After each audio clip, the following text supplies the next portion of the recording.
Hey guys, Mr. Ferguson here on Wrestling with Math, and today we're going to talk about rounding numbers and place values. So my example here, 36.825, I have my different place values written here. Okay, I have tens, ones, to the left of the decimal, and to the right of the decimal, tenths, hundredths, thousandths. The way I determine whether or not it's to the left or to the right are looking at the TH on any decimal value. Okay, so again, there is my example here. Feel free to pause this in order to see. Okay, so if I did have my example here, 36.825, and I wanted to round to the nearest whole number, you may see a whole number, you may see integer, you may see ones place. So what I like to do is I like to underline the value that I'm talking about here. So whole number here would be the 6, the number that's in the ones place. And I'm going to look to the right, so I'm going to look to the 8 to determine whether or not I round up or I round down, or keep it the same. Does the 8 bump the 6 up to a 7, or does it leave it alone? So we look at, is that digit 5 or higher, in which case we raise up the other one. If it's 4 or lower, we leave it alone. And there have been some little rhymes to remember that. 5 or more, let it soar. 4 or less, let it rest. So this 8 is going to bump that 6 up to a 7, so nearest whole number would be 37. Okay, looking at the same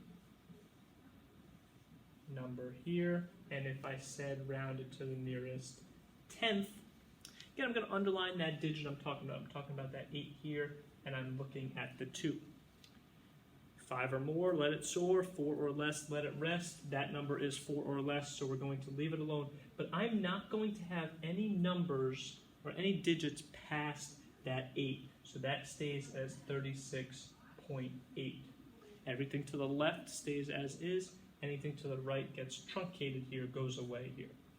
And one more example here, 36.825.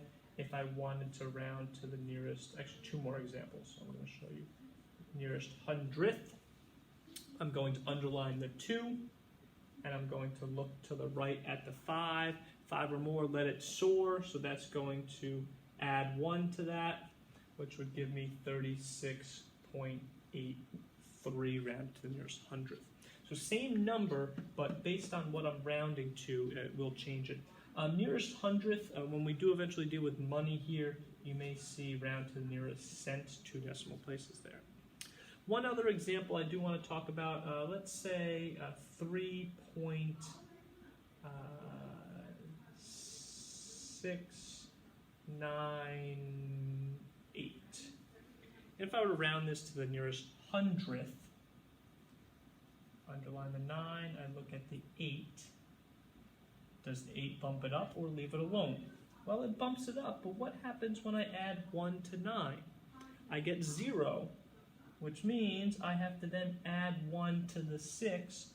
So rounded this to the nearest hundredth, it would actually be 3.70, and I need a placeholder in the hundredth spot because I do have a value there of 0.